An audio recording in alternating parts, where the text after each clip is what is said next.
Assalamu alaikum wa rahmatullahi wa barakatuh. Amahoro y'Imana n'imigisha yabyo bibasakareho. Ibiruhuko bisoza umwaka w'amashuri ushize birarangiye. Umwaka w'amashuri 2022-2023 uratangiye.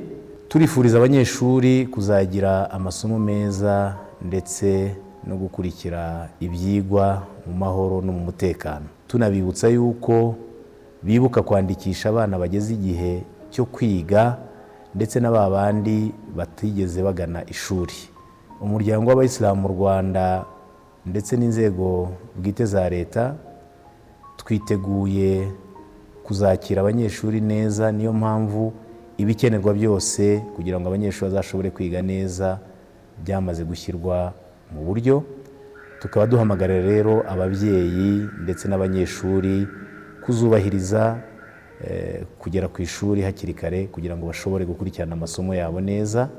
Imana izabibafashemo kandi Imana natwe twese izadufashe kugira ngo dushobore kugera ku ntego yo gutanga uburezi bubereye kandi bunogeye igihugu cyacu.